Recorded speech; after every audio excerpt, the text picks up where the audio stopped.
Looks like Chris we're missing.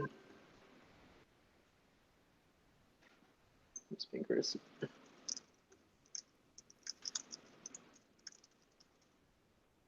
I'll give Chris like a minute. Oh, and Sean too.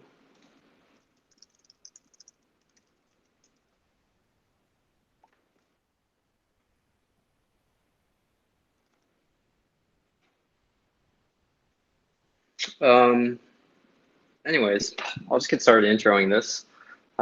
So the goal of today's Academy session number 2 is, now that we know all about Merkle trees, we're going to build on that knowledge and learn about ancillary data. And after that, we'll know everything we need to know about the DVM.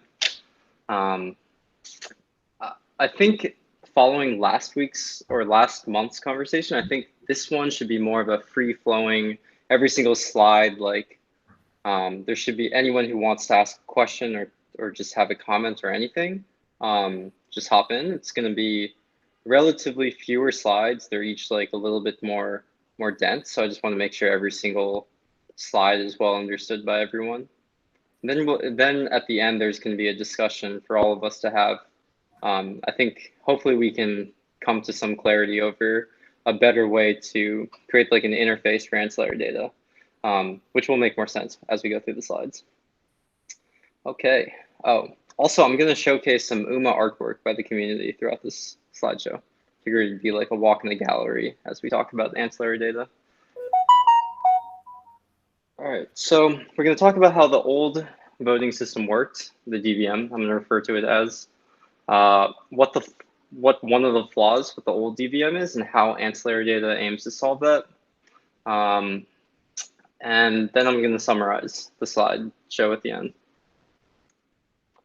So how the original UMA voting system worked, and you probably don't even realize that there's a difference today, is that there's a series of price requests that are sent to the DVM, and each price request is uniquely identified by the request timestamp and the identifier. And each identifier has its own UMIP, which lives off-chain. And the UMIP is supposed to be like a recipe that any UMA voter should be able to follow to the T and be able to figure out exactly how to resolve any vote for a given identifier and the timestamp.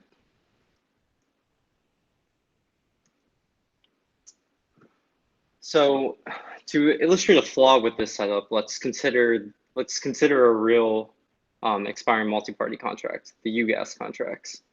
So you'll recall that we've had 2 iterations of the UGAS contract. We've had UGAS June and UGAS March.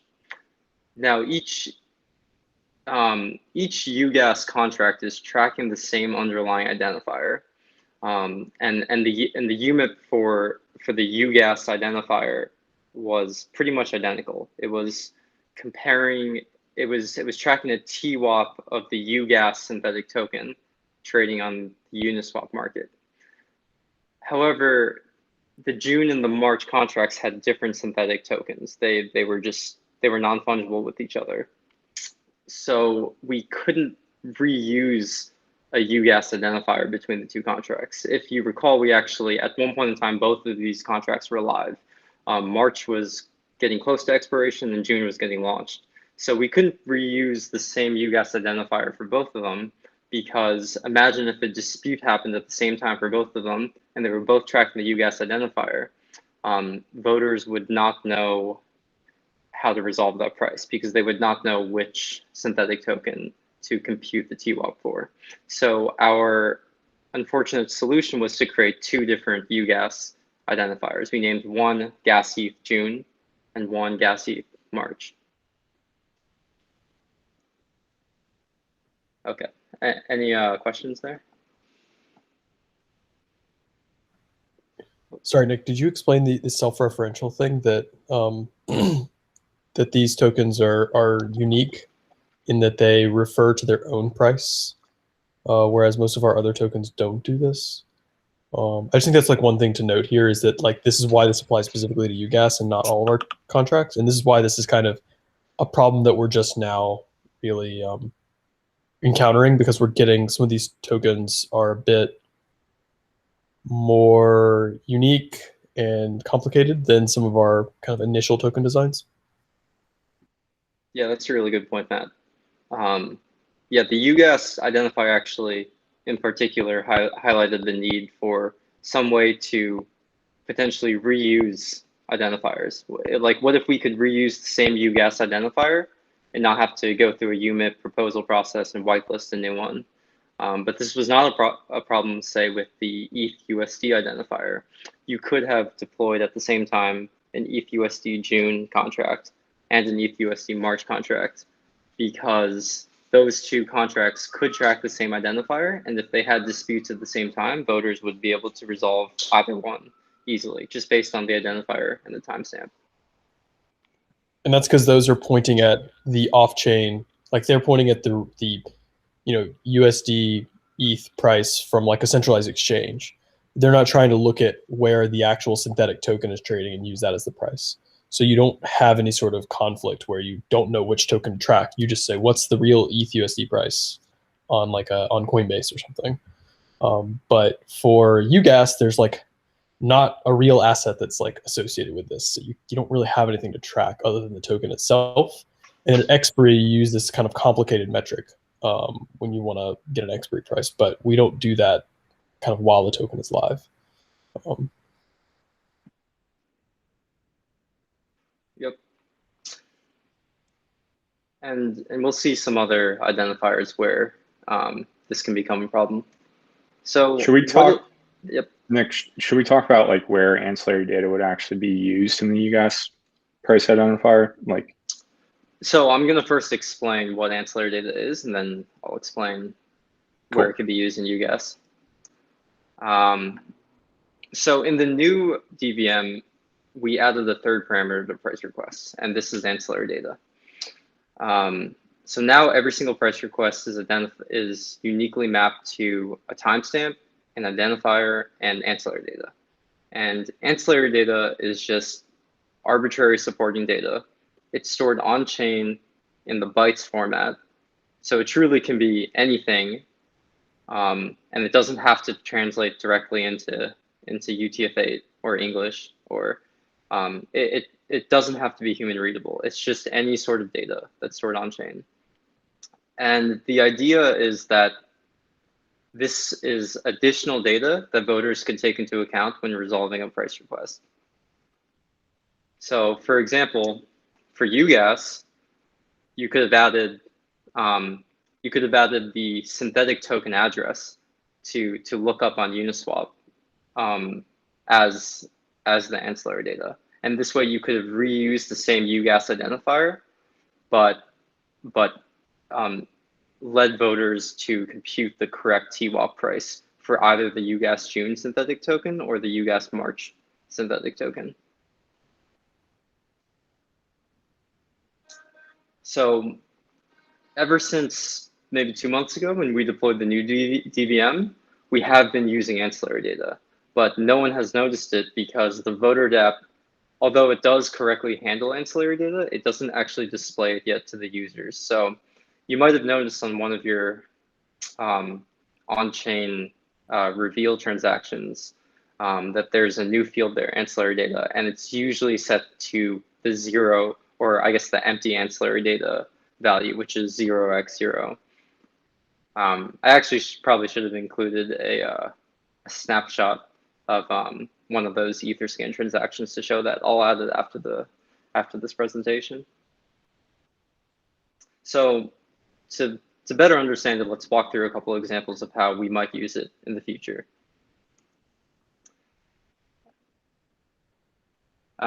So let's consider the ETH BTC perpetual contract.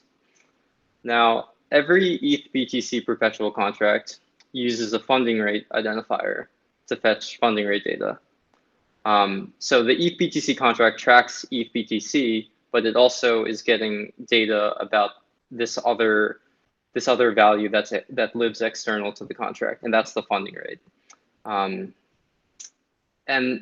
this funding rate is proportional to the difference between where the perpetual token is trading on, say, Uniswap, and where the fair market value is, which is approximately the ETH BTC price as computed on CryptoWatch or Binance or Coinbase.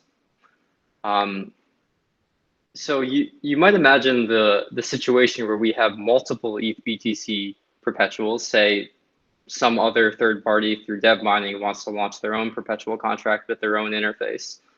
And they also launch a perpetual that tracks the ETH BTC index, but they have their own funding rate identifier, or they have their own funding rate because they've launched their own perpetual token that's, say, trading on like SushiSwap, and its funding rate can be very different from, say, Risk Labs funding rate, just based on where the secondary market is trading on SushiSwap versus Uniswap.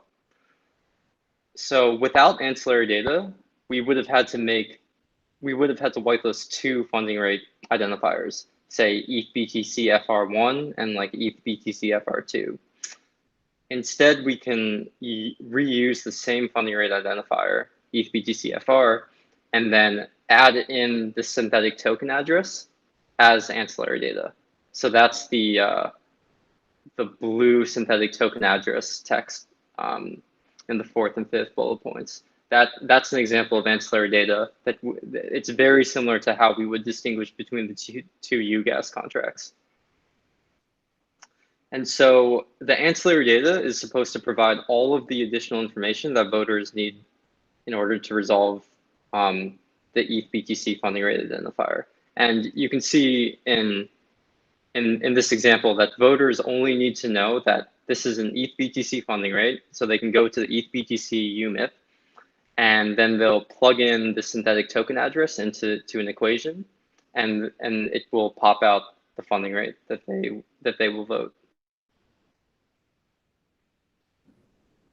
Hey, Nick, this might be a dumb question, but could you, or would there be any benefit in specifying in the ancillary data, like if you wanted to use SushiSwap versus Uniswap? You could totally add that.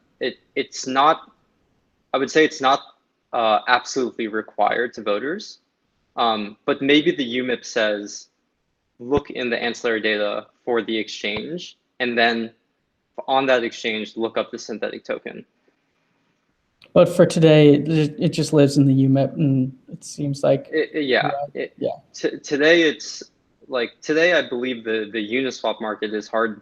It's written in the UMIP, but you could imagine that maybe someone wants to reuse the exact same perpetual token and deploy it on SushiSwap and one on Uniswap, and then you might want to add the exchange into the ancillary data. Cool. Yeah, I mean, you can go pretty far with this, right? Like, you could literally do something as weird as like encoding the entire UMIP into the ancillary data, and have the voter basically like subjectively look at what information, the human readable text in your ancillary data, and subjectively come up with a price for it or something like that, which would be difficult for the bots to handle for sure, but like would technically be, you could build an UMIP that took UMIPs as an input on the ancillary data. So you can do a lot with this. And I think, Tom, I think that's a great example. Like, you could have, you don't just have to specify things about the price, you could actually specify things that determine where the voters get the price, which is, I think, pretty interesting. So would that work for things like UMIP 6 that a lot of other UMIPs kind of depend on, which is the USD ETH price?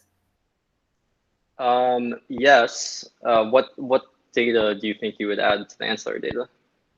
Well, I was just thinking that, like, maybe over time the markets just shift and maybe a new market kind of pops up, but the UMIP 6 is fixed. You take these markets. Oh, you mean like Binance and Coinbase and the different exchanges? Yeah. And you could update more elegantly. That would be a really good use case. Yeah. So we could say amend UMIP 6 to say compute USD ETH as the median of all of the exchanges listed in the ancillary data, and then we could make the ancillary data like maybe the latest up-to-date EMP would add like Uniswap as an exchange, but in the future Uniswap dies and now a balancer becomes an exchange.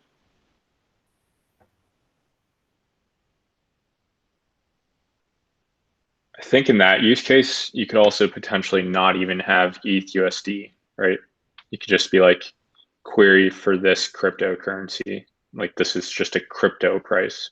And then within the ancillary data, you also pass in the specific asset you're looking for. Exactly, yeah. Like taken to the extreme, as Matt sort of hinted on, is we could have had whitelisted a single identifier that's just like identifier, and then we can just say the UMIP for that identifier is just translate everything in the ancillary data and follow all of the instructions in the ancillary data.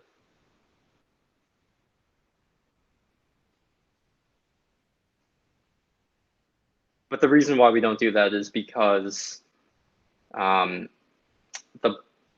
there's a couple of reasons. One is there's a natural limit to the length of the ancillary data. So some of the UMIPs might not actually fit into the ancillary data. And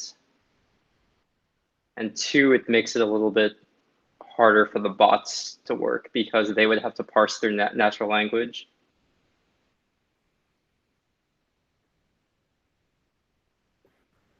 Yeah. I mean, I think that's, I think that's like a pretty extreme example, as you mentioned, Nick, but it's totally conceivable to have like a general crypto identifier where people specify the crypto pair in some particular way, and they specify the exchanges, like the exchanges they want to medianize. And then both of those would you'd only need one UMIP to represent literally any crypto price across any set of exchanges that you want. And the bots could pretty easily interpret that as long as we have all the price feeds prepared, and that could work fairly well. And then people really don't have to do all that much to get their synthetic token launched. The alternative to that, though, is kind of more of what I know John's been working a lot on. This is kind of using, instead of doing that, you just do like these very large UMIPs that define many price identifiers or many collateral currencies. So you don't have to do this. Or maybe we just had like one that defined tons of different identifiers that all had kind of the same methodology. That would also work too. So it's not clear whether ancillary data is the better user experience, or if just building like a ton of identifiers and improving all of them is a better user experience. To make this request with the ancillary data, the botnet should be ready, and the contract where I need to make this request should be able to receive this request.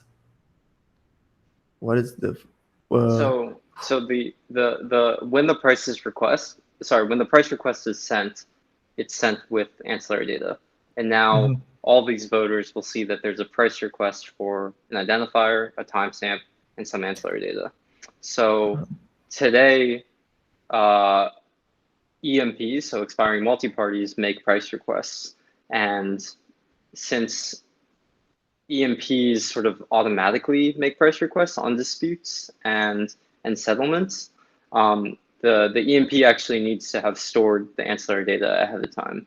So you might imagine if there's, say, a general crypto identifier, you might say deploy an EMP, and if you wanted to track the ETH USD market, you would deploy it and maybe set the ancillary data on as soon as you deploy it to specify like this should track the ETH USD identifier, and it should get the price from these 3 exchanges.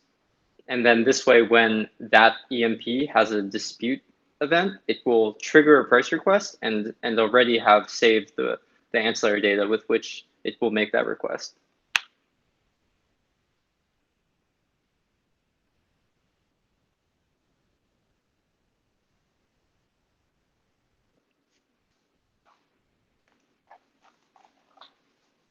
Does that answer your question, Evaldo?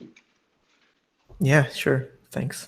Okay, cool. Well, let's go through another example of SportX, which actually is pretty close to this extremely general identifier.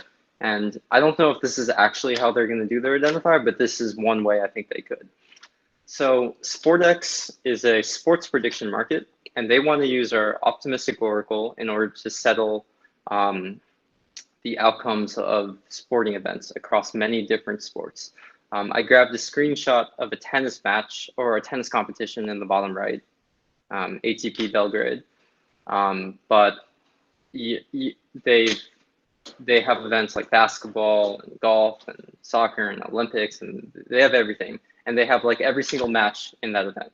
So these events almost like come on last second, and they last for a day, and then they're settled.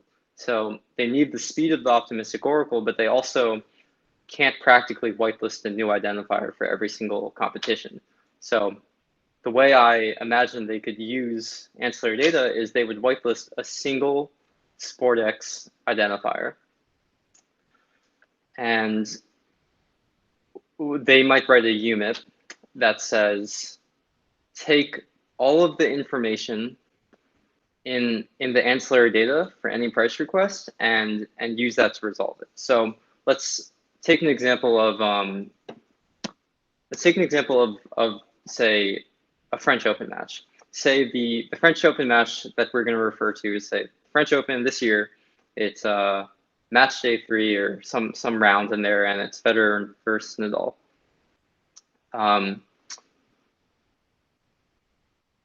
So SportX might, this example, I don't think I typed this out.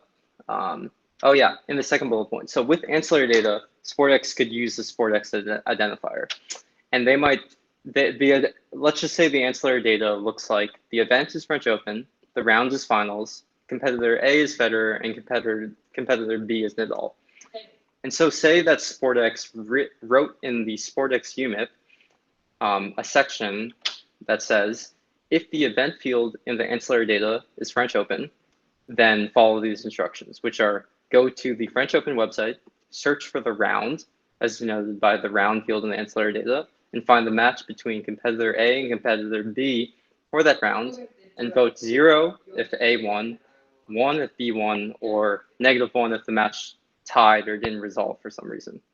So this sort of this offloads some of the work into the UMIP writer in exchange for not having to whitelist a new identifier for this specific match. So the SportX team, or the people who write the UMIP, have to be pretty intentional with how they set up the ancillary data ahead of time. They have to think like, they have to say like, okay, all French Open matches are going to share the same event. And then there has to be sort of a formula in order to resolve that event. But you can do this all off-chain, which is nice. And you don't have to whitelist a new identifier.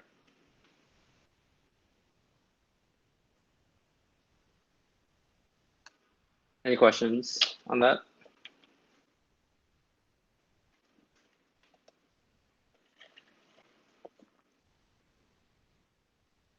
Okay.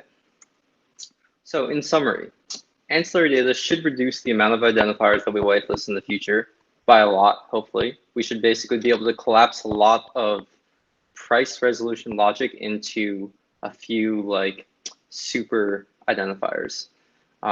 We'll minimize governance, so we won't have, we'll minimize governance and minimize on-chain transactions. The trade-off is that UMIPs are going to get possibly more complex, probably more complex.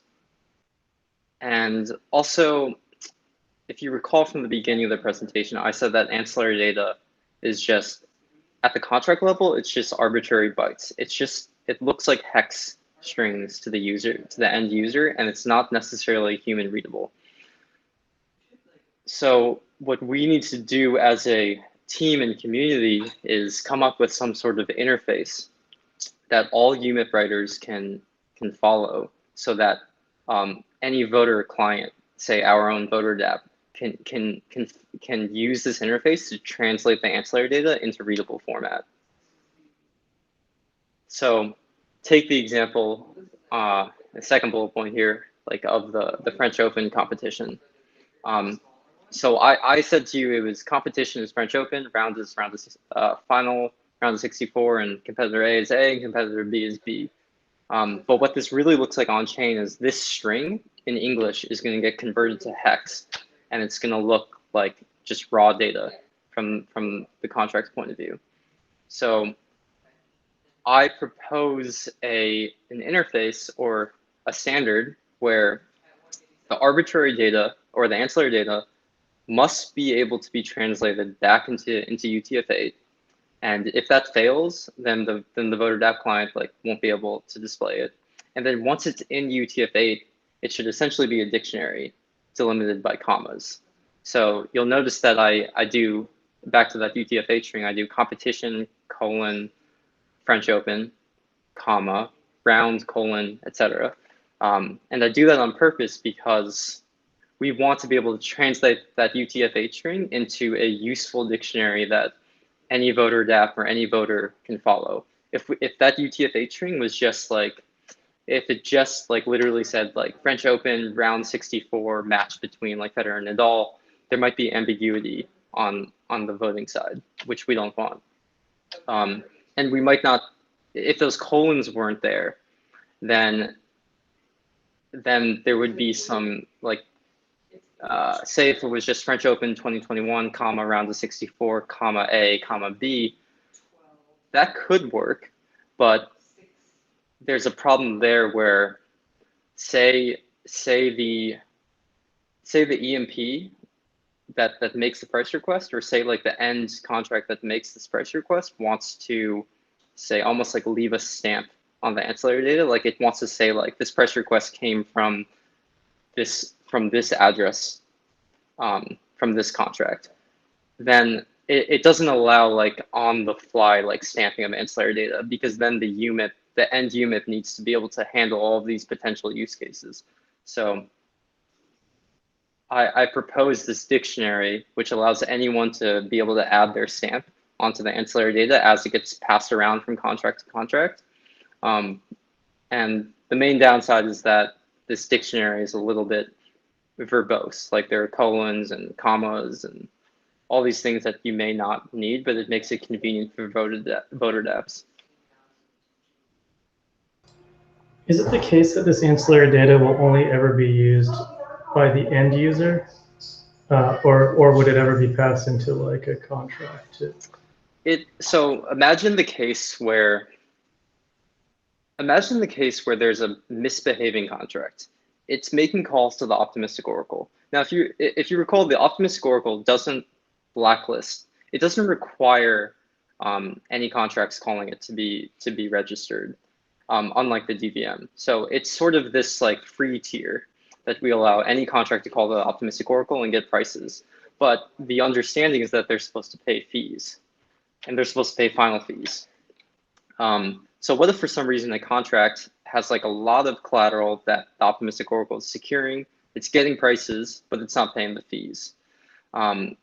So this is a case of parasitic usage of the oracle that we want to combat, because it throws off the PFC COC calculation, in that there's the cost is just lower than the profit from corruption, possibly in this case. So we want to know what contract is making calls to the DVM. So what we might enforce is that any price request that comes from the optimistic oracle, the optimistic oracle should stamp who made the end request, and this way a voter dApp can use that information to blacklist certain contracts. I see, but so there is a possibility that there could be a portion of this that's interpreted by a smart contract. But yes. So say there's an ETH-USD contract, and the deployer deploys it with ancillary data that helps voters resolve the ETH-USD price, and that's all done off-chain before the contract's deployed. But then when the contract makes a price request to the optimistic oracle on-chain stamps it, and then possibly sends it to the DVM. So the DVM now has this ancillary data that was both constructed off-chain and then added to on-chain.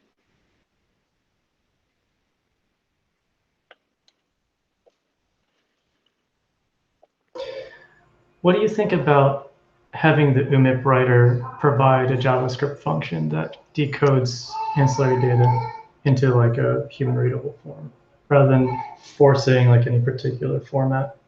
That was also a solution passed around, is that every UMIP has a section of code that that say the voter app can grab in order to decode the ancillary data.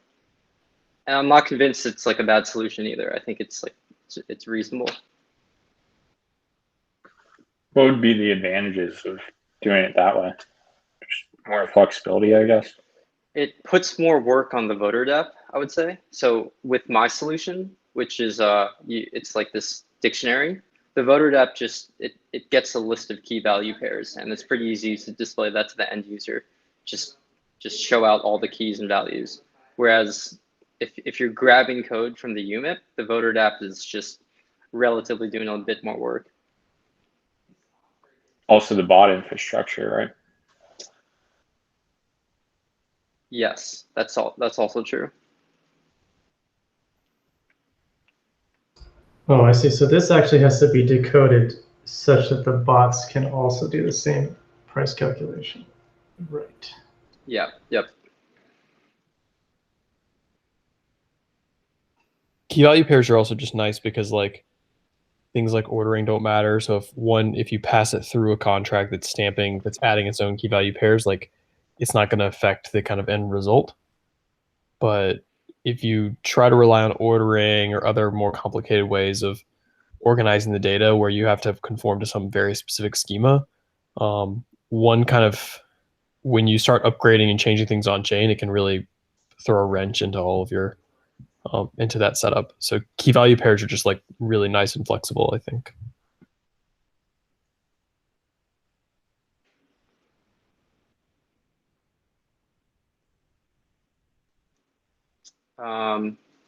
Yeah, so I guess let's just open it up to everyone.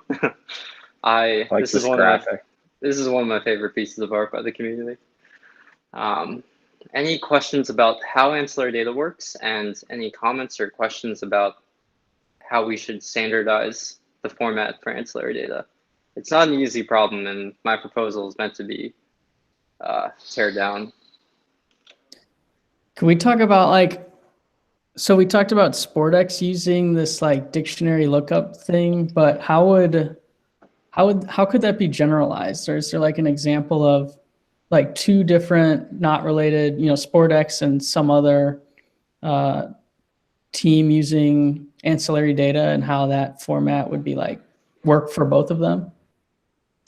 Yeah, so I guess SportX and like the ETH BTC perp were two examples of how they would both use the dictionary format. So if you second bullet point here for how SportX would use it. So they define their own key event, they define round, they define competitor names. And ETH BTC perpetual only defines a single key, which is the synthetic token address. But if you look, it's still following that dictionary format. Cool. Got it.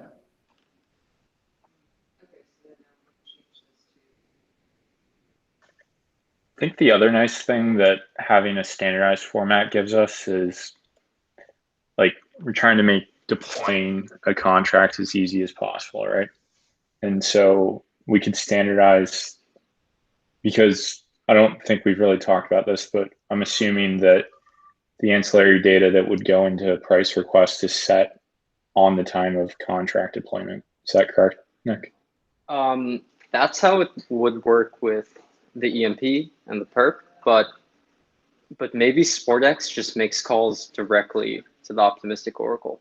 Like maybe they have a bot that just makes price requests to it, and so they don't actually deploy a contract. But I think if we want to like have this EMP deployed out of the box, like an easy website, and then we could create like almost like a Google form of ancillary data they want to supply, and they would set that on deployment.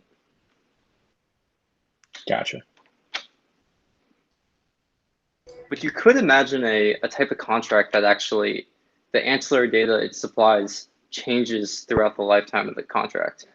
Like, I can't think of a good example right now, but say there's a EMP or there's some sort of financial contract that we come up with in the future that allows some privileged actor or the state of the contract to change the ancillary data it makes a request with.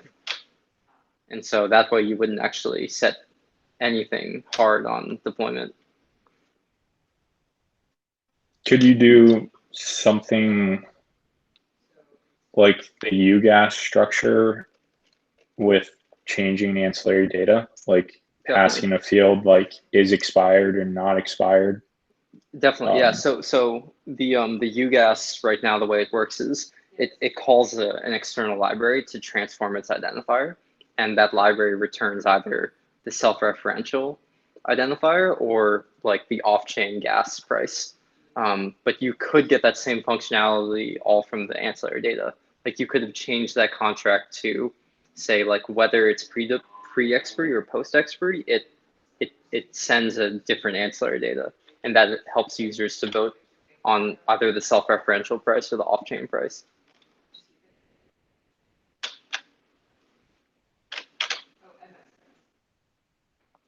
And the reason why we didn't do that, Sean, is because we didn't want to change the core EMP code, and we wanted to only have to change like an external library. But you could imagine a future version that does that. Yeah. Interesting.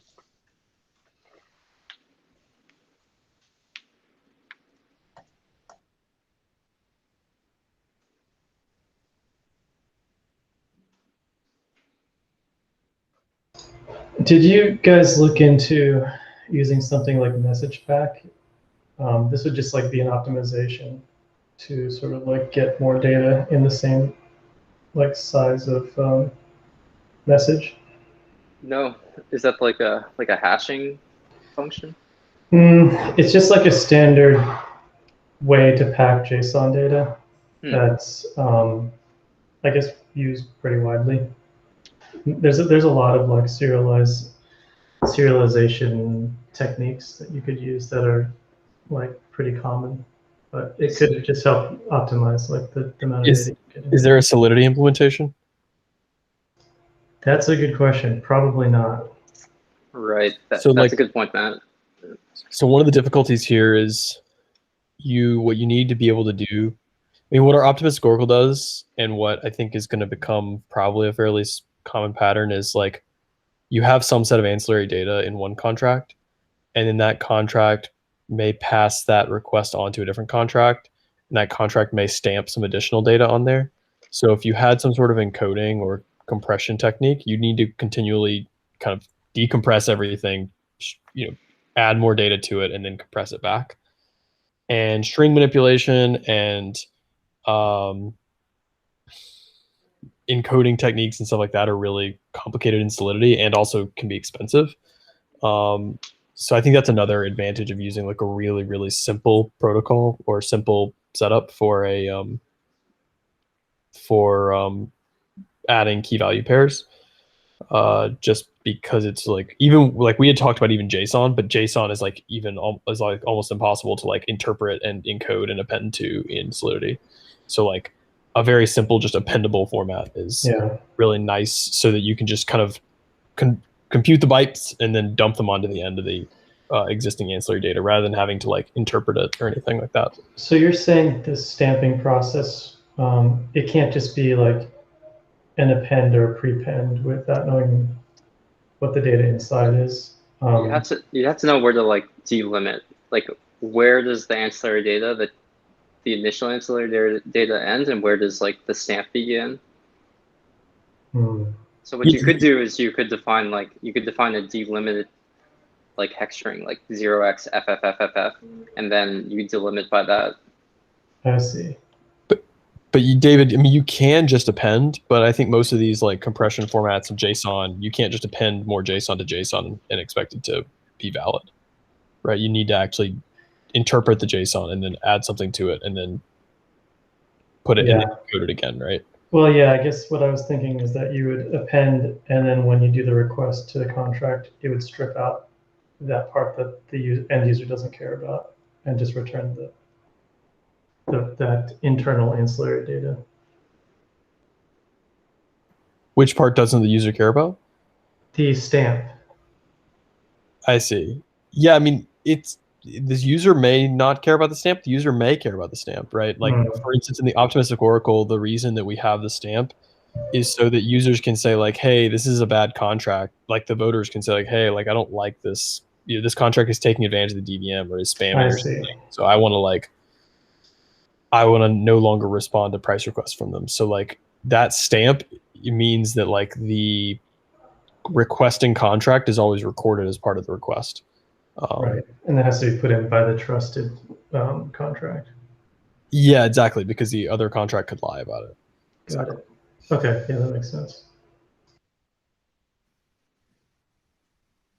Would ancillary data be quite useful for referencing other UMIPs?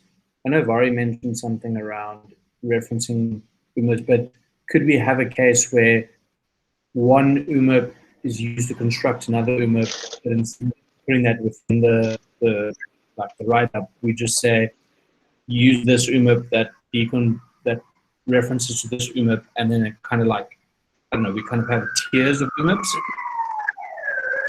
Yeah, you did. Yeah, you totally could.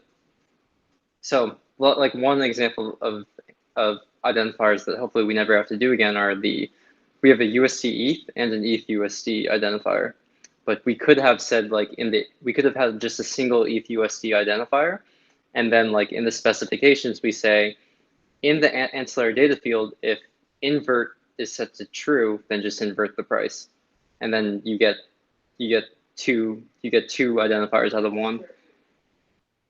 You could be like, I guess I'm saying like you could say like invert the price of this UMIP or invert the price of another UMIP or do something. You can sort of like almost like perform math on different UMIPs. You can say like UMIP 60 times UMIP 40 is, and then take the divide all that by UMIP 6. And then can ancillary data almost act as like a fallback, like a, yeah, I guess a fallback or a fail-safe. So we know that the ETH USD price in UMIP 6 is stable. If somebody wants to do something experimental with that, they can reference it. But if that one fails with this ambiguity, then there's clear instruction to jump to a more stable UMIP. Yep.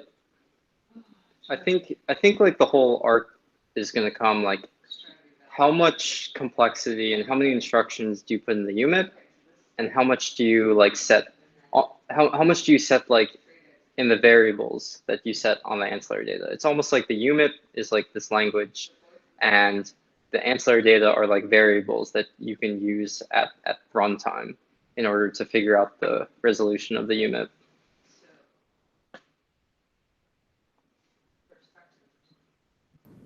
Do we anticipate a need for developer, like a tool that would help developers just like more easily think through or incorporate ancillary data in their products? Like I'm just envisioning maybe something like you can add like ifs and thens and greater thans, or add, or whatever, and then they can fill in the variables, and then we could just take that and perform our dictionary kind of logic on it.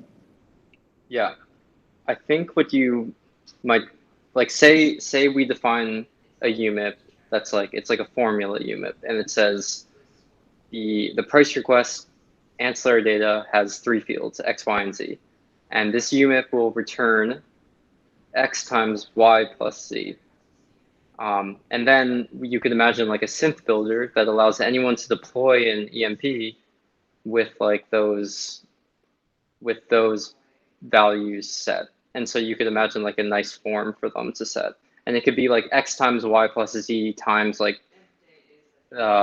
times the price of ETH USD at a certain time.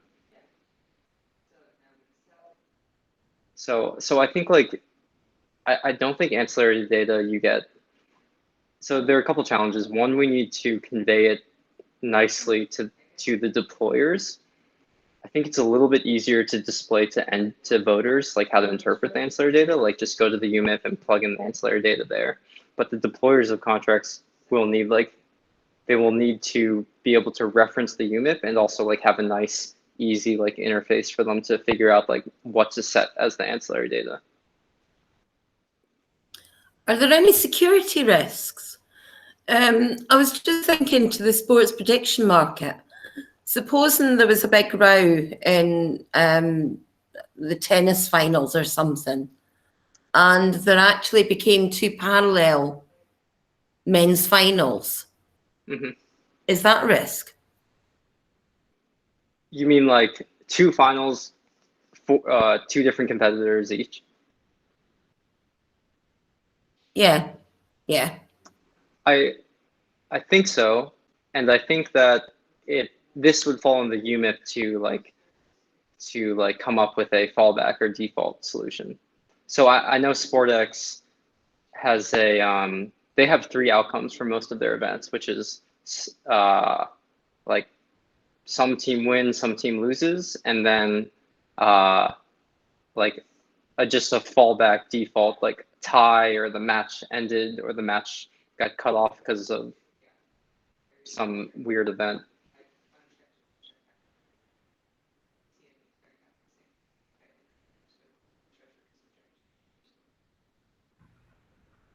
I think it's important to note that the responses to these price requests can always be disputed, and then it can go to the DVM also. So there can always be some sort of discussion or review period if something like that did happen, Vari.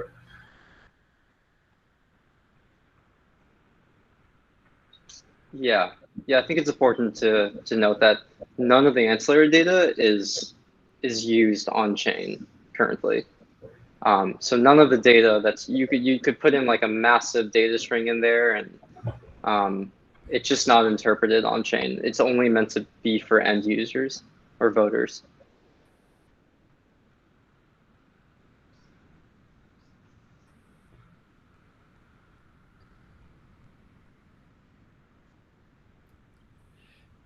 And do we think, so are the bots going to be able to watch these? So I can imagine if the ancillary data gets too complicated, it would be hard to have a bot that knew ahead of time what a particular page is going to look like. In this example, whether Federer or Nadal won. So maybe 5 minutes before the match was over, I might submit a request that, even though Nadal was going to win, I want to claim that Federer won and pull out my. Right. So is there anything that stops me from doing that? So then I have 2 hours, and as long as no one checked for 2 hours, what had happened. Yeah, that's a really good question. So SportX is unique in that I don't think positions on SportX get liquidated. At the end of the event, either someone loses all their collateral or someone wins some multiple of their collateral. In the middle of it, you don't get liquidated based on looks like I'm gonna lose. They're not gonna seize my collateral yet until the event's over. But I think with ETH BTC perpetual, the bots do have to be aware of the ancillary data. Otherwise, they won't be collateralizing positions properly based on the appropriate synthetic token address. Well, so my question, so that's part of it. The other part is if I just submit a claim that, if I tell the optimistic oracle I won and I'd like to withdraw, 100 times my initial bet from SportX, even though I was going to lose, I guess what stops me from doing that and getting away with it, other than hopefully that SportX is watching? It's pretty similar to how the UMA call options work. The contract would not allow you to withdraw. It would not allow you to get liquidated. And if for some reason someone tried to end their position early and somehow a price request was sent to the oracle, the UMIP would say, well, you'd plug in French Open finals, Federer versus Nadal, and you'd see that the match is not over, so you would have to resolve -1, or the value that corresponds to don't pay anyone. So it would be a no event, I think. Well, that's what the bot would return. I'm just saying, are the bots going to be flexible enough to recognize the event isn't over, or I think so. Well, okay. the bot, I think with this particular case, bots would not be running on the SportX contracts, just like bots don't run on the UMA call options. Right. Yeah. So my claim is that if there's no bots, then if I submit this an hour into the match, maybe everyone's really into the match, and I've got enough time that this price request gets settled at by the optimistic oracle at the price I set, which is I win the gamble. Yep. Yeah, well, I think you're getting back to a broader question about the optimistic oracle. Like the optimistic oracle has a 2-hour liveness period currently. So if someone submits a price request and then you submit like a bogus price result that pays you out and no one disputes that, then that's like a system level problem that we don't have bots or this is like a core assumption that UMA makes, is that someone will be honest and propose the correct price or dispute incorrect prices. But I think if you're worried about that, right, the optimistic oracle allows you to one, you can extend that liveness. So if this is a contract that's specifically not meant to have bots running on it, I think you would do two things as the administrator of this contract. You would set up alerts so that you see when anybody proposes a price or tries to request a price for this. And you would also set the liveness a little bit longer so that you have time to manually respond and manually evaluate proposals.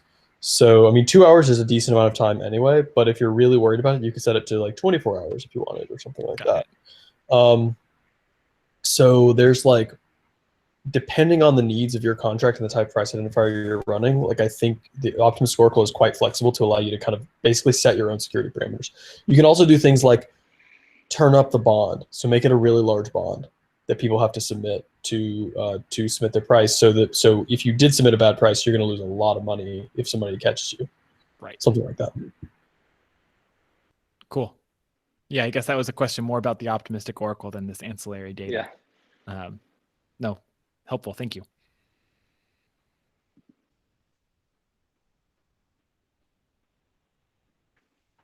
I think this encoding is pretty cool, and I think this example is really awesome, Nick. So props on coming up with it and putting it all together. Yeah, This was great. If anyone has any information about how SportX is actually going to call the oracle ID, yeah, I'd be curious to know. But this is just, I think, like a solution. There is in our Telegram group a really rough overview of how they do it from Julian, Nick, that we could look at. I won't misspeak right now, but it's not dissimilar from what you've guessed at here. Cool. And yeah, I'll agree with Matt. This is really cool. Thanks for putting this together, man. It's awesome. Cool. Well, any last questions? Otherwise, thanks all for coming. The artwork was pretty great. You gotta thank the community for that. Thanks, Nick. All right. Thanks, Nick. Cool. All right. See you guys. Later. Bye.